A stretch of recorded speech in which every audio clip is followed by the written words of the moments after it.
안녕하세요, 유수연입니다. 자, 오늘은 형용사를 들어가 보도록 하죠. 형용사가 의외로 문제수가 많죠. 5문제에서 6문제 정도 출제가 됩니다. 사실은 이게 30문제 중에 나오는 게 이제 빤한 거란 말이에요. 자, 명사 우리 했고요. 5문제에서 6문제, 동사 6에서 7, 형용사 5에서 6, 좀 있으면 이제 부사 할 건데 부사가 5에서 6 이러면 얘네가 20문제예요. 어휘 포함해서. 그럼 나머지는 뭐 준동사, 가정법 요런 애들이에요. 그러니까 사실은 4개만 잘 잡아도 시험의 3분의 2가 해결이 된다는 거죠. 그래서 오늘 강의가 굉장히 중요한 요 4개 중에 하나가 되겠습니다. 매달 5문제에서 6문제 나오고요. 이번 달에 선생님 형용사가 많이 나왔어요. 이번 달에 형용사가 적게 나왔어요. 그럴 리 없어요. 얘네는 문제 비중을 정확하게 하기 때문에 어느 달에 갑자기 뭐 10문제가 나온다든지 어느 달에 1문제가 나온다든지 그러지 않는다는 거죠. 시험은 체계적이에요. 그리고 모든 게 정해져 있는 상황에서 이렇게 체계적으로 움직이고 있어요. 우리만 주먹구구식으로 공부하고 있다고요. 그렇기 때문에 여러분들도 체계적으로 관리를 스스로 해주실 필요가 있습니다. 형용사는 어휘를 포함해서 5문제에서 6문제가 나온다고 했는데 4문제, 5문제라고 여기 나왔네요. 워낙 뭐 달별로 5문제를 기준으로 많이 나오면 6문제, 적게 나오면 4문제 이렇게 움직인다는 거죠. 기본적으로 5문제라고 생각하시면 됩니다. 통계를 이제 2017년으로 잡느냐, 16년으로 잡느냐에 따라 조금씩 달라질 수는 있겠지만 어쨌든 크게 달라지진 않아요. 이 정도 선입니다. 그러면 뭐가 이렇게 5문제씩 나오느냐? 봐야죠. 뭐가 5문제씩 나오는지. 여러분들이 알고 있는 형용사를 생각하지 마시고요. 시험에 나오는 형용사가 뭔지부터 파악하십니다. 형용사는 일단 맨날 나오는 게 뭡니까? 보기에 형용사 하나, 부사 하나 골라봐. 무조건 나오죠. 형용사의 위치. 그러니까 형용사 자리냐, 부사 자리냐. 이게 없는 시험은 존재하지 않아요. 자, 그래서 형용사냐, 부사냐가 반드시 하나 나올 것이며 그 다음에 얘가 이제 수량의 형용사, 한정사 이런 말 난 너무 싫어. 싫어도 하셔야죠. 그러니까 여러분들이 중고등학교 때 했던 문법에서 좀 좁혀 들어오셔야 돼요. 그 많은 영어 문법이 다 나온다는 게 아니라 토익 시험은 몇 개를 정했어요. 그 대신에 애들은 깊게 나와요. 그래서 얘네들의 리스트를 깊게 들어가는 게 관건인데 여러분들의 공부 스타일이 어떻다고 그랬습니까? 오지랖만 넓어요. 이것저것 넓게 찝쩍거려요. 언어 하나 깊이 들어가는 걸 굉장히 싫어해요. 그러다 보니까 점수가 나오다 만단 말이지. 그래서 이 한정사 부분은 상당히 깊게 들어가야 됩니다. 그리고 우리가 분사가 자 예를 들면 broken window라고 얘기하면 broken은 뭐예요? 분사 형용사라고 얘기하죠. broken window 깨진 창문. 자, 그런데 어떨 때 형용사를 쓰고 어떨 땐 분사 형용사를 써요? 형용사도 사람, 사물 차별합니다. 그래서 사람한테 쓰는 형용사 따로 있고 사물에게 쓰는 형용사 따로 있고 수거 나옵니다. 어휘 쪽으로 들어가게 되겠죠. 이렇게 해서 5개 정도의 카테고리가 만들어집니다. 얘가 특히 좀 신경을 많이 쓰셔야 돼요. 예를 들어서 여러분들이 자 본문 들어가기 전에 large, small 테이블은 안 돼요. 그런데 자 테이블은 안 되는데 뭐는 돼? 자 large, round 테이블은 돼요. 그럼 품사만 한번 물어봅시다. large가 뭐야? 형용사.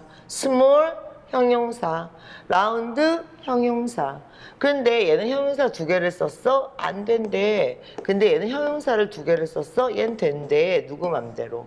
자, 이런 게 그런가 보다 하고 넘어갈 생각하지 말고 궁금해 하세요. 여기서부터.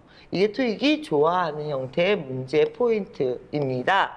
자, 한번 볼게요. 자, 일단은 우리가 일반 형용사라고 퉁치고 들어갈게요. 그리고 한정사란 게 있고 전치 한정사란 게 있고 그 다음에 후치 한정사란 게 있어. 난 이런 용어들이 너무 싫어요. 이런 용어가 싫으면 공부하지 말아야죠. 왜냐하면 이런 용어는 우리가 만든 게 아니라 영어권에 이미 존재하는 걸 갖다 쓰는 겁니다. 그러니까 좋고 싫고가 없죠. 지네 나라 말에서 중요한 기본 용어들이라고 걔네들이 얘기를 한 거야. 그런데 너만 저딴 건 안 중요해. 누구 맘대로 안 중요해. 이게 우리가 영어를 못하는 가장 큰 이유가 자 단어 뜻을 못 외워서도 아니고 사실 발음이 안 좋아서 발음은 사실 용어만 정확히 쓰시면 알아들어요. 그러면 뭐가 가장 큰 문제일까요? 걔네들이 중요하다고 생각한 걸 네가 안 중요하다고 생각하는 거예요. 예를 들면 걔네들은 명사가 가사인지 불가사인지를 중요하다고 생각해요. 근데 여러분들은 안 중요하다고 생각하죠. 자동사, 타동사 그딴 게 무슨 상관이야? 뜻만 비슷하면 되는 거지. 그 뜻이 그 뜻이네. 이런 게 전형적인 동양인 마인드죠. 동양인들은 자 언어를 의미로 접근하기 때문에 자꾸 이거 뜻이 뭐예요? 이거 해석하면 어떻게 돼요? 이렇게 물어봅니다. 근데 영어권은 언어를 기능으로 접근하기 때문에 걔 역할에 대해서 묻거든요. 그러니까 여기서 가장 큰 간극이 벌어지게 되죠. 그래서 우리가 영어 공부를 무조건 열심히 하기보다는 걔네들이 중요시 여기는 걸 우리도 중요시 여기는 데서부터 공부의 시작이 시작점이 나와야 됩니다. 근데 이제 엉뚱한 데서 시작하니까 멀리 돌아서 오게 되는 거죠. 이런 용어들이 싫어요. 나도 싫어요. 그래도 한 번은 보고 가셔야 됩니다. 자, 한번 볼게요. 여러분들이 형용사는 한 번에 몇 개까지 쓸 수 있어요? 자, 형용사는 한 번에 12개까지 쓰실 수 있습니다. 근데 그것도 용어를 더 세세하게 하면 17개까지도 쓸 수 있거든요. 그 대신에 한 카테고리에서 하나씩만. 그러니까 영어 중복을 싫어해요. 그래서 크기, 종류, 뭐 모양, 상태 이런 이제 카테고리들이 있다면 여기에서 하나에서 한 개씩만 골라서 쓰면 되는 거예요. 그러니까 예를 들면 라지, 라운드, 우든, 테이블 뭐 이러면 large가 모양이죠. 그 다음에 크기죠. 그 다음에 라운드가 모양이죠. 우든이 나무로 만든 거니까 재료죠. 테이블. 그럼 3개 썼네? 써도 돼요. 자, 그런데 위에 거 왜 안 돼요? large가 크기죠. 스몰도 크기죠. 한 카테고리에서 2개는 쓰지 말라고. 그렇기 때문에 이렇게 형용사에서 얘네들이 가장 중요시 여기는 건 이 위치에 맞게 형용사가 수식이 들어갔느냐 이런 것들이 중요한 건데 다행인 건 이쪽은 안 물어봐요. 그러니까 이게 모양이야 크기야 이런 건 안 물어보겠다 이거예요. 일반 형용사 쪽은 너무 세세하게 분류가 들어가요. 그 대신에 얘가 물어보고 싶은 게 뭐냐, 얘는 이쪽을 물어봅니다. 그러니까 이쪽만 공부하시면 돼요. 그래서 공부의 영역을 좀 나눠볼게요. large, small tables는 안 돼요. 왜? 크기에서 2개가 나왔어요. 형용사가 한 카테고리에서 하나씩만 쓰세요. 에서 끝난다고요. 거기서부터는 더 이상 깊게 안 물어봐요. 라운드를 먼저 써, large를 먼저 써 그런 건 안 물어봐요. 그런데 문제는 그 앞에 애들을 물어보는 게 문제예요. 자, 한정사 대표적인 게 관사죠. 소유격이죠. 이런 것들이 예를 들면 지시형용사죠. 그럼 내가 하나 물어볼게요. This my a book 됩니까? This my a book 안 되죠? 3개 중에 하나만 쓰세요. 그러니까 한 카테고리에서 하나씩만 쓰라고. this만 쓰던지 a만 쓰던지 my만 쓰던지 요쪽이 이제 집중 공략 포인트가 됩니다. 그러면서 요 한정사에서도 더 앞으로 나오는 게 있습니다. 일반 형용사는 한정사 뒤로 가고요. 전체 한정사라는 건 이 한정사 앞으로 오는데 예를 들면 all이나 ever이나 자 이런 애들은 어디에 들어갑니까? 전체 한정사에 들어갑니다. 그래서 뇌를 이런 식으로 분류할 마음의 준비를 하세요. 뒤쪽에 여러분들이 본문 들어가시면 이 표가 아주 자세하게 나와 있을 겁니다. 근데 잠깐 몸부터 푸는 겁니다. 최근 기출문제 한번 보도록 하겠습니다. 더 years 그랬습니다. 토탈일까? 아니면은 토탈일까? 아니면 recent일까? 최근의 bill이냐? 아니면 모든 bills냐? 청구서들이냐? 어떤 게 맞아요? 그럼 여러분들은 해석을 합니다. 최근의 청구서들도 맞고 그 다음에 모든 청구서들도 맞는데 자 이렇게 나오죠. 근데 토탈 말고 all입니다. all 죄송합니다. all 모든 청구서냐 아니면 최근의 청구서들이냐 둘 다 맞죠. 우리나라 말로 하면. 근데 all은 어디에 들어갈까요? all은 전체 한정사에 들어가요. recent는 어디에 들어갈까요? 일반 형용사에 들어가요. 그러니까 밑줄이 관사를 중심으로 뒤에 있죠? 답이 recent죠. 근데 밑줄이 어디에 있었다면, 이 앞에 있었다면 답은 all이 되겠죠. 이런 걸 갖고 장난을 치는 거예요. 해석을 하면 우리나라 말로 둘 다 말이 돼요. 근데 관사를 중심으로 밑줄이 뒤에 있느냐, 앞에 있느냐를 놓고 답을 찾는 이런 게 토익입니다. 토익에 적응하세요. 그동안 여러분들은 수능 스타일 공부를 했기 때문에 이런 식으로 자 위치를 보면서 앞뒤를 배열을 하는 이런 사고방식에 익숙하지 않아요. 자 그런데 지금 자, 토익 지난 30년 동안 토익 시험에 나왔던 형용사 카테고리를 보면 5개 중에 중요 카테고리를 차지하고 있는 게 이 한정사 부분이에요. 그래서 좀 더 여기를 꼼꼼하게 보셔야 될 것 같습니다. 자, 그러면 이 5개의 주요 출제 포인트에 맞춰서 우리가 문제 보면서 내용도 같이 보도록 하죠. 형용사의 자리를 묻는다. 자, 조심하셔야 되는 거예요. 이거 되게 중요한 얘기입니다. 여러분들은요, 부사는 아무 데나 들어갈 수 있다. 이렇게 생각하시는데, 이 자리는 부사 자리가 맞습니다. 그런데, 자, 이렇게 들어오면 이 자리는 부사 자리가 아니라 형용사 자리입니다. 만약에 여기가 부사가 들어왔다 하더라도 더 명사가 있어서 일반 형용사는 관사 앞에 못 나오잖아. 명사 구를 수식하는 부사가 있을 뿐이에요. 즉, 앞에 동사를 수식하는 부사는 못 나온다는 거죠. 그러면 부사가 거꾸로 뒤에서 동사를 수식할 수는 없어요. 뒤에서 동사를 수식할 수는 없어요. 이 자리는 반드시 형용사 자리예요. 이런 것들. 그러니까 어떻게 보면 이 토익 강의는 여러분들이 그냥 흔히 알고 있다고 생각하는 분사, 흔히 알고 있다라고 하는 단어들을 가지고 아주 얄밉게 물어봐요. 문제를. 그래서 구석구석을 우리의 틈새를 노리고 들어오는 거지. 토익 공부라는 건 새로운 거라는 게 아니라 자, 주로 노리고 들어오는 우리 허점, 우리 놓치는 거, 틈새, 거기를 막아주는 게 토익 공부의 가장 핵심입니다. 자, 그래서 이런 문제를 보게 되면 컨덕트 리서치를 진행해요. 근데 컨덕트 에디셔널리 그러면 왜 안 돼요? 자, 여러분들 부사 자리는요. 자, 동사를 수식할 때는 동사 앞에서 수식하는 걸 원칙으로 합니다. 후치 수식이 안 됩니다. 난 동사 뒤에서 부사가 나오는 걸 본 적이 있어. 그거는 자동사 문장 끝에서, 자, 동사 뒤가 아니라 문장 끝에서 나오는 거고요. 자, 부사는 동사 앞이나 문장 끝으로 가는 겁니다. 이렇게 동사와 목적어 사이에는 부사가 못 들어온다는 얘기죠. 그리고 여기가 명사죠. 얘를 수식해야 되니까 뭐가 나오겠습니까? additional 형용사가 나오게 된다. 이렇게 되는 거죠. 그래서 이런 것들을 막연히 대충 알 것 같아. 대충 알았다가는 시험장에 들어가면 또 헷갈립니다. 그러니까 지금처럼 꼼꼼하게 자, 틈새를 잘 막으면서 토익 시험 준비를 하셔야 되는 겁니다. 자, 그래서 답은 B가 되는 거죠. 자, 우리 다른 문제 한번 볼까요? 이 문제는 그렇게 중요한 문제는 아닌데, 자, 어떤 문제냐면 원래는 자, 형용사 자리라는 것은 명사 앞을 원칙으로 합니다. 명사 앞에 나오는 것이 원칙이죠. 이렇게 문장 끝에 나오는 건, 자, 문장 끝에 나오는 건 여기는 부사 자리죠. 그래서 to achieve 하기 위해서 이거 부사 자리 아니에요? 투부정사에 목적어가 들어왔어. 그럼 이거 부사 자리 아니에요? 이렇게 되는 겁니다. 그런데 얘가 부사가 나오면 이렇게 걸리는 거예요. 근데 예외적으로 자, 여기에 뭐가 나올 수도 있어? 형용사가 나올 수도 있어. 아니, 명사 뒤에서 쓰지 말라면서 명사 뒤에서는 쓰지 않으시는 거예요. 그럼 오늘 답이 부사여야 되는 거 아니에요? 이렇게 되는 거죠. 자, 그러면 정리를 좀 해볼게요. 원래는 이렇게 투부정사의 목적어에서 문장이 끝나면 이 자리가 무슨 자리라고? 부사 자리가 맞아요.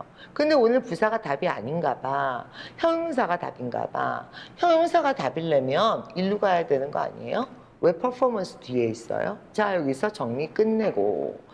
그러면 원래 형용사가 나오려면 뭐 어디에 나와야 된다? 명사 앞에 나와야 한다. 그런데 얘가 형용사가 명사 뒤에 나오는 경우가 4가지가 있습니다.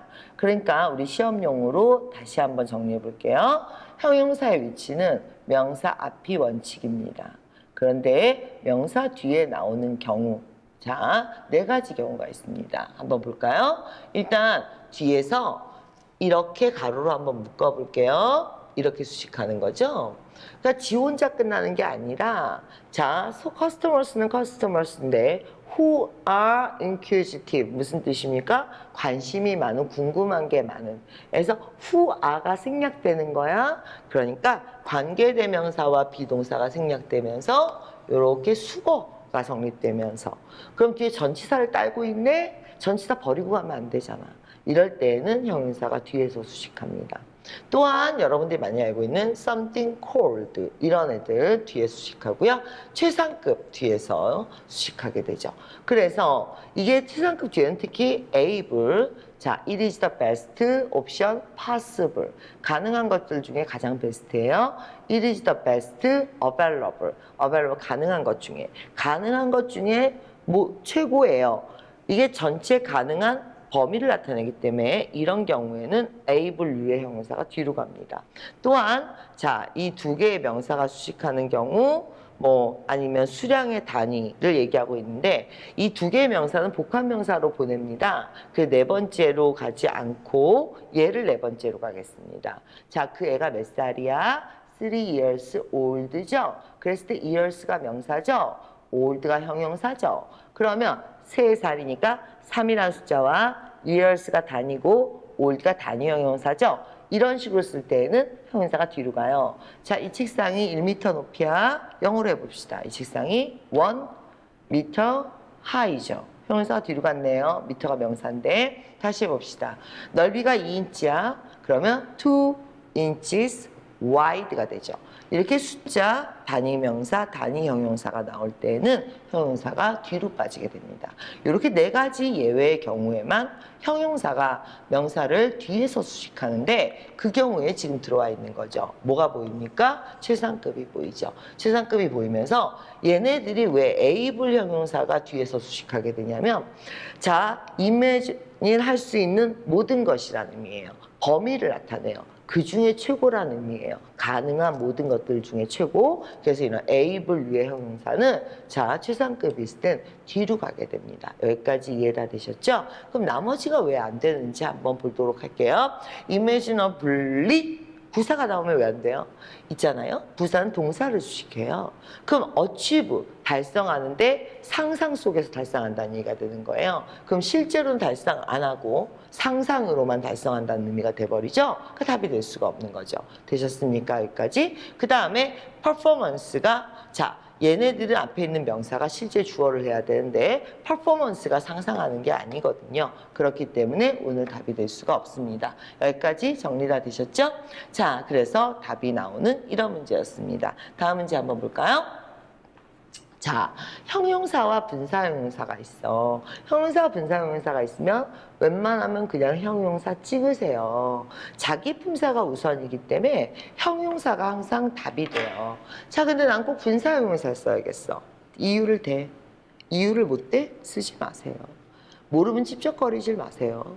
왜 있어 보이면 무조건 답인 것 같아? 길고 어렵고 있어 보이는 게 답이야? 자, 형용사가 무조건 답입니다.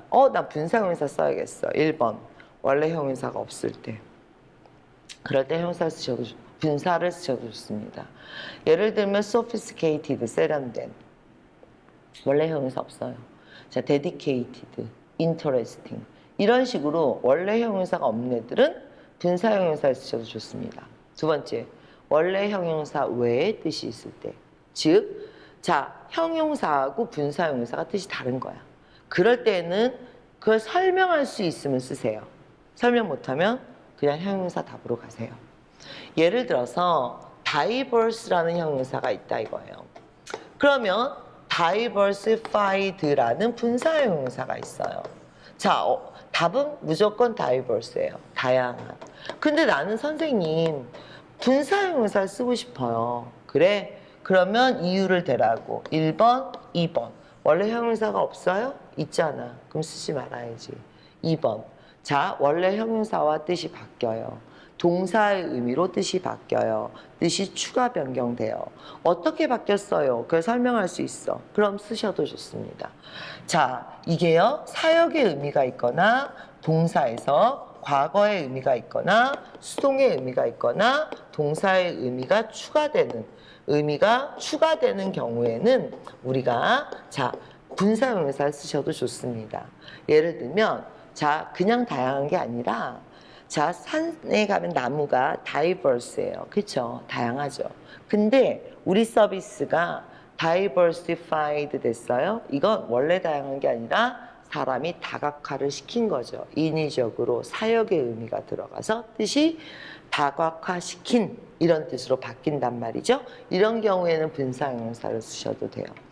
예를 들면은 다른 거 한번 볼까요? local, localized, local people, 그 현지 사람들 원래 현지예요. 근데 사역을 넣어볼게요. localized 된 food, 현지화 시킨 음식이죠. 이런 식으로 형용사가 있고 분사형용사를 쓸 때는 그 의미가 반드시 추가 의미, 달라지는 거. 예를 들어서 extensive가 넓어요. extended는 동사가 extend가 무슨 뜻이야? 연장하다지. extensive는 무슨 뜻이야? 넓은이야. 그럼 extended는 그건 연장된, 기간이 연장된이란 동사의 뜻으로 넘어가게 되죠. breakable, 깨졌어 안 깨졌어? breakable, 깨지기 쉬운 거죠. 그냥 성질이에요. 하지만 broken은 이미 깨진 거죠. 어떤 형용사와의 차별점이 있을 때에는 그걸 설명할 수 있을 땐 분사형용사 쓰세요. 설명할 수 없어? 분사형용사 쓰지 마세요. 형용사가 답이에요. 자, 그러면 문제 하나 볼까요? 자, 지금 보시면 there is no 하고 들어왔네요. 여기까지 명사 앞에서 형용사가 수식을 합니다. 그런데 또 동사를 쓰면 안 될 것이고, 자, 명사, 복합명사 안 됩니다. 그럼 두 개가 들어왔게 됐네요. 근데 persuasive 한 건 명사의 성격이에요. 고유의 성격. 답은 당연히 형용사가 답이에요. 그런데 나는 PP를 쓰고 싶어요. 그래? 그러면 이 뒤에 있는 명사가 실제 persuade 당한 사람들이란 뜻으로 자, 뭐뭐하게 된, 그 당한 거죠? 그렇게 만들어진 거죠? 사역의 의미나 자, 설득을 당한 거란 말이야. 수동의 의미나 이런 의미를 가지면서 persuaded 된 people 이렇게 들어와야 되는 거거든요. 그러니까 이 증거를 여러분들이 증거한테 설득시켰어요? 그래서 증거가 설득을 당했어요? 이런 게 아니거든요. 그러면 원래 자기가 갖고 있는 성질, 성향, 형용사가 답이다. 이렇게 되는 겁니다. 이해되셨죠? 자, 그러면 다음 문제 한번 더 보도록 할게요. 아까 우리가 이제 초반에 제가 이거 너무 중요해요 라고 막 강조하면서 정신없이 판서했던 거 있었죠? 자, 그게 얘네들입니다. 자, 그래서 일반 형용사들을 이렇게 묶었어요. 얘네들은 오히려 신경 끄세요. 기준은 얘야. 기준은 얘. 얘를 기준으로 빈칸이 뒤에 있으면 이쪽이고 얘를 기준으로 빈칸이 앞에 있으면 이쪽이 되는 거죠. 그래서 얘네들이 이제 예를 들어서 all the books 이렇게 얘기하는데 뭐는 안 돼? some the books는 안 돼요. 왜 안 될까? 자, 왜 안 되냐면 한번 볼게요. all은 자, 여기에도 들어가고 그 다음에 어디에도 들어가느냐? 여기에도 들어가요. 근데 반면에 some은 여기 없네? 여기만 들어가는 거죠. 그러니까 some은 한정사에만 들어가. 그러면 some the books는 한정사를 두 번 쓴 게 된 거죠. 관사 하나, some 하나 이러면 안 되지. 그런데 얘는 자, 전치 한정사 하나, 그냥 한정사 하나를 쓴 게 되잖아요. 그렇기 때문에 얘는 맞아. 그런데 얘는 틀려. 한 캐테고리에서 하나씩만 쓰라고 그랬으니까. 자, 전치 한정사 이름이 왜 전치 한정사일까요?